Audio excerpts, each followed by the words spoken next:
nii kaua, kui meie kool on olnud olemas, on olnud ka koolis omad reeglid, need, kes rikuvad reeglid, need on ka kooli karistused.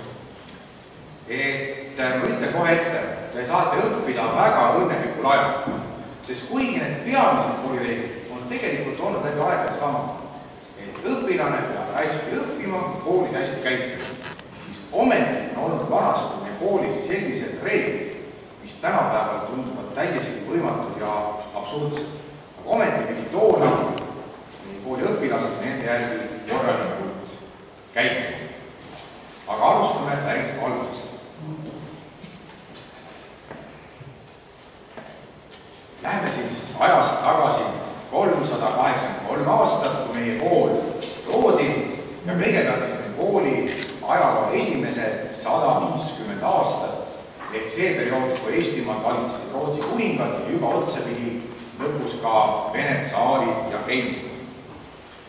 Toona oli kooli ametlik suhtluskeel ladina keel. See on tänapäeval väljusõidev keel, mille omal ajal räägiti suures Rooma impeeriumis. Aga toona siis oli koolikeel ladina keel ehk nii õpilased kui õpetajad omavahel rääkima ladina keeles ja ka õpilased omavahel ladina keeles. Kuigi seda reeglit rikuti, oli siiski ette nähtud ka karistused, kes julges mõnda muud keelt rääkida. Sest nagu te juba eelnevalt kuulsite, oli meie kool tegelikult suurema osa oma ajaloost. Meie kool olnud poisslaste gümnaasium. Toona tüdrukutel siia asja ei olnud.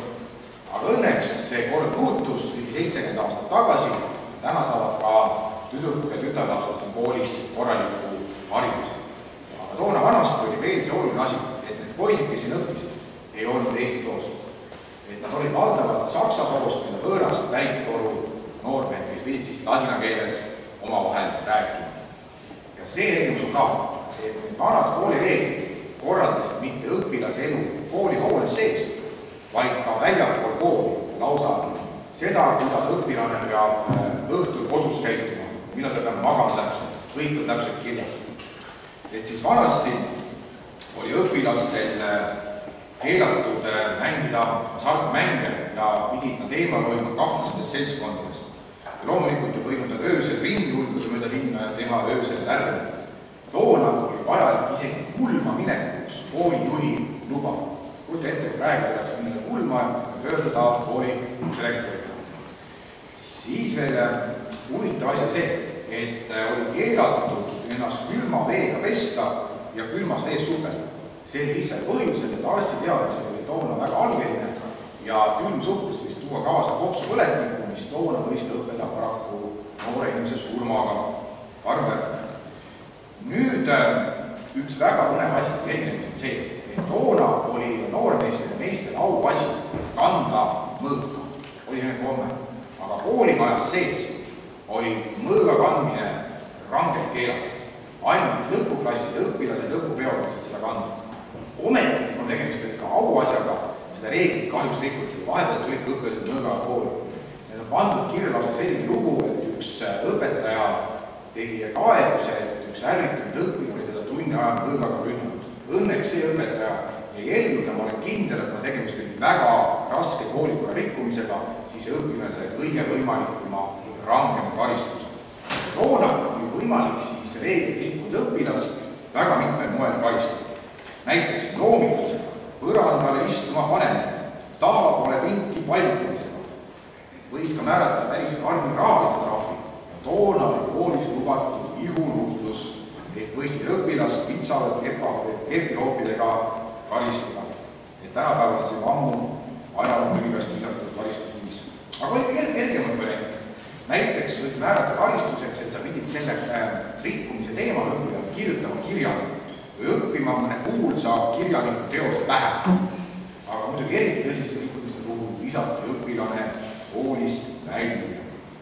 Peeti toona väga oluliseks, et õpilane alati õpetajat viisakalt teretaks ja jätaks ka hüvastuda koolist lahti. Paraku oli ka toona sellega probleeme, sellega, et õpilased ei tahtnud vahepeal õpetaja korraldustele alluda. Ja nende õpilaste nimed, kes koolist enneaegselt lahkusid, pandi gümnaasiumi ukse osuvale häbitahvlile ning määrati neile töötamise keeld terved Eestimaal. Ja kui see rikkumine kordus, siis ka toonases Rootsi kuningriigis, siis Eesti kuulus Rootsi kuninga alla. Nii palju siis sellest Rootsi ajast, otsa tegi juba Vene aja algusest. Ja siin pildil ongi näha, kuidas siis päris alguses meie kool välja nägi, meie kooli kooled, sest tuletan meelde, meie kool ju asutati keskaegsesse Mihkli nunnakloostris. Nunnakloostris elasid naised.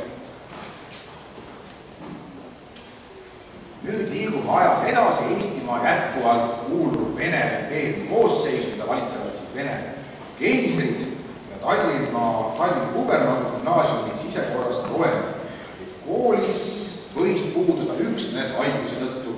Taunimist leidis ka sõnakuulmatus, laiskus ja lootus, nagu ka tänapäeval. Karistuseks võis olla märkus päevaraamatusse, õpetaja laua juurde seisma panemine või eraldi paranduspinki istuma panemine. Samuti nime kirjutamine mustale tahvlile ja erakorralise abinumma jätkuvalt ka ihunuhtlus. Siin on näha, kuidas siis 150 aasta eest meie kooli ümbrus välja näete, et Oleviste kiriku põlenud sai välgu pihta ja põles, millest taastati ja näete praeguse tornide väljaku kohal olid vallikraavid ja muldkindlustused, et seda väljakut ei olnud ja polnud ka meie kooli juures veel läbi linnamüüri laiutud kloostri väravat.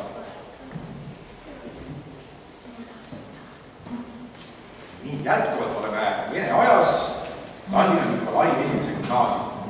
Nikolai esimene oli siis üks nendest Vene keisritest. Toona oli õppekeeleks vene keel ja juba said ka kooli õppima esimesed eestisoos poisid. Aga kooli kord oli päris range ja tuli ka anda siis ranget kohustuslikku sõjaväevormi meenutavat koolivormi. Et seda see pildi pealt ka näete. Lisaks koolivormi oli väga karm päevarežiim. Õpilased pidid tõusma kell 6 hommikul, aga heitma kell 10 õhtul. Seega see 8 õhtul. Kell 8.45 hommikul toimusid ülekoolilised hommikupalgused, sest toona oli väga oluline kirikul ühiskonnas ja koolis oli kohustuslik usuõpetus. Tunnid algasid kell 9 hommikul ja kestsid 45 minutit, nagu tänapäeval. Ning keset päeva oli pikem söögivahetund. Kuigi alguses koolis sööglat ei olnud, tuli kodust võidega pakike kaasa võtta. Aga aastal 1909, ehk peaaegu 100 aasta eest, avati ka aula eesruumis ja kuskil siinkandis ka eineelaud, kus sai odavalt sooja einet. Ja viimase tunni lõpus pidid korrapideõpilased lugema meie isa palve. Ja siis mindi koju ja koolireeglid korraldasid ka nüüd koolivälist elu. Et pärast siis õppetööd koolis oli 3 tundi koju minekuks ja puhkamiseks. Alates kella 7 õhtul ei tohtinud õpilased enam kodust väljas käia ja pidid kuni magama minekuni korralikult õppima. Õpilased ei võinud kodus olla soovida muid raamatuid kui ainult õppekirjandus. Kujuta ette, kui praegu nende kord. Õpilased oli keelatud käia pidudel, maskeraadidel, klubides, kohvikutes ja kõrtsides. Kuuluda seltsidesse või organisatsioonidesse, väga karmkord. Isegi teadmisse, kontsertile ja kinni, isegi samm raudteadminetus oli vaja koolijuhtkonnal luba. Ja õpilasi toonases gümnaasiumis, õpilaste käitumist jälgis väga tähelepanelik klassijuhataja ja kooli inspektor. Tema ülesanne oli jälgida, koolis oleks kord majas. Ja kõik rikkumised ja väärteod kirjutati üldisesse karistusraamatusse ja iga õpilase individuaalsele karistuslehele. Liigume edasi. Nüüd on vabadussõda ja õnneks eestlased võidavad selle sõja ja sünnib Eesti Vabariik. Toona oli vormimütsi kandmine kohustuslik. Ka suitsetamine on keelatud nii koolis kui koolist väljapool. Ainult need poisid, kes olid vabadussõjas võidelnud Eesti eest, võisid erandkorras eraldi ruumis ülekorrused suitsu teha. Aga oluline meeles pidada, et selles vabadussõjas oli koolipoistel väga oluline roll, see, et Eesti riik jäi püsima. Ja kahjuks on 7 meie koolivenda jätsid oma elu selles sõjas ja nende nimed on kuldselt seal mälestustahvlil kõigile igavesti meelespidamiseks. Õpilased ei võinud siis toona Eesti ajal isegi vanemate seltsis viibida kohvikutes, restoranides ja avalikud tantsupidudel. Jälle väga karm kooludest tänasel päeval. Ja esmaspäev igal nädal 5. tunni ajal kogunes kogu koolipeale aulas, kus siis kooli inspektor tegi ülevaate hiljuti toimunud koolikorra rikkumistest. Anti selline ülevaate, loeti õpilastele seda peale. Nüüd tulevad väga segased ja keerulised ajad nii Eesti ajaloos kui meie kooli ajaloos. Algab teine maailmasõda, Eesti riik kaob maailmakaardilt, kõigepealt vallutab meid Nõukogude Liit, siis Saksamaa ja siis väga pikkadeks aastakümneteks taas Nõukogude Liit. Nõukogude Liit on siis tänase Venemaa eelkäija. Toona Nõukogude ajal oli selline huvitav traditsioon, et koolipäevad algasid kooliõuel veerandtunnise hommikuvõimlemisega kõigile õpilastele. Siis oli keelatud mängida mänge raha ja asjade peale, kuigi üldiselt olid kooli reeglid ja karistused peaaegu ka samasugused, nagu nad on meil tänapäeval koolis. Aga oli üks oluline erand. Toona Nõukogude ajal, kui Eesti riiki ei olnud, räägiti koolis Eesti Vabariigist ainult halba. Üldiselt taheti, et õpilased unustaksid ära sellise asja nagu Eesti oma riik, sest Eesti kuulus Nõukogude Liitu ja kooli ülesanne oli nendest õpilastest koolitada korralikult Nõukogude Liidu kodanikud. Selleks oli moodustatud mitu noorteorganisatsiooni. Teievanused lapsed pidid kõik kohustuslikult kuuluma oktoobrilaste organisatsiooni. Ja oktooblilapsed kandsid selle pildil all vasakul niisugust punast viisnurka, mille keskel on siis Nõukogude Liidu aja ja Lenini pilt lapsena. Nüüd 3. klassis pidid kõik lapsed andma pioneeri kätte niimoodi võtta. Lugema vastavad sõnad ja siis sa said kaela endale punase kaelarätti. Et see pioneeri meenutab natukene tänapäevast kautust, ainult tema eesmärk oli siis koolitada korralikke Nõukogude Liidu kodanikke. Ja nüüd päris suured õpilased, kes õpivad gümnaasiumis toona keskkoolis, siis astusid juba sellisesse ühendusse nagu Komsomol. Kõigi eesmärk oli siis mitte rääkida Eesti Vabariigist, vaid Nõukogude Liidust. Ja ka Nõukogude ajal oli koolis kõigil kohustuslik koolikorda. Et sellist sinist värvi poistel tüdrukutel, ainult tüdrukutel oli siis sellised kelmikad punaste ruutudega seelikud.